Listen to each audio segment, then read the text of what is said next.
Good day, everyone, especially to you, Mr. John Victor Asilo. Good day, sir. I am Jemary B. Asabas from BSED's Filipino 3. In this video, I will show and explain to you the use and the importance as well as the benefits that we can get by using this educational software application called Mga Kwentong Bayan.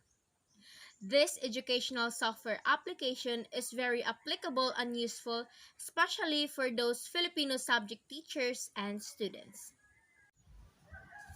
So, the app Mga Kwentong Bayan can be downloaded sa Play Store. After we download the app, ay i-click lang po natin.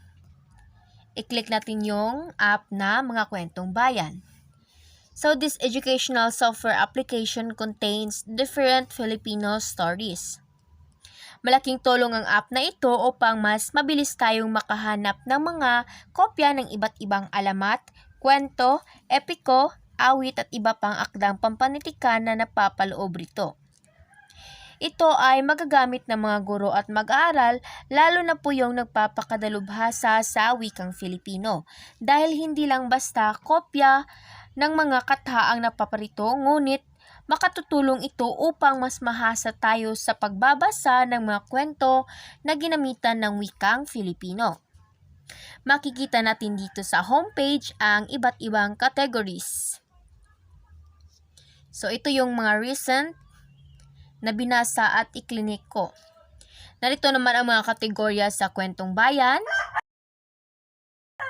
iba't ibang kwento sa Africa, America, Asia, may audiobook rin, awit. Ito naman yung mga English na stories, epiko, mga kwento sa Europa, mga maikling kwento, mga alamat, pabula, parabola, Tagalog at world tales. Sa ibaba naman ay yung mga tags. Dito naman kung gusto nyong magsaliksik ng mas mabilisan, pwede nyong i-click itong search bar at i-type dito kung ano yung gusto nyong saliksikin. Naparito sa category yung napapaloob din sa homepage. Ito naman yung refresh. So, nasa more naman yung, ito yung makikita. My favorites, share, kung gusto nyong i-share yung alamat o kwento. So, balik tayo sa homepage. Ita-try natin itong isa sa mga awit.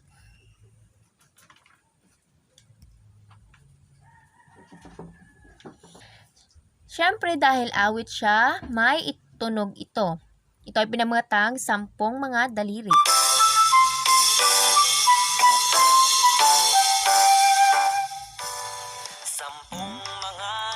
Hindi lang basta tunog ang maririnig natin, ngunit may lyrics din ito. Kung gusto nating i-download ito, maaari nating i-click itong download o kaya i-share o kaya ilagay sa favorites. Balik tayo sa homepage. Tulad ng ating iklinik na awit, kung gusto nating magbasa ng kwento, maaari lang tayong pumili rito.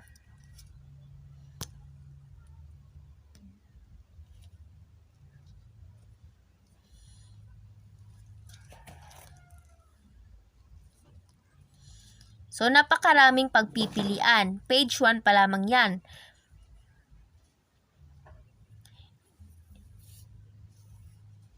Dito naman makikita yung page 2.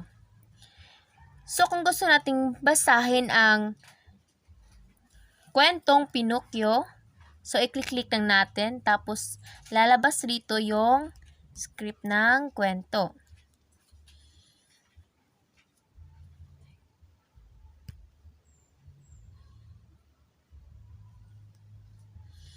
So, kung napapansin ninyo dito sa recent, ito yung mga clinic natin kanina, yung 10 mga daliri at Pinocchio.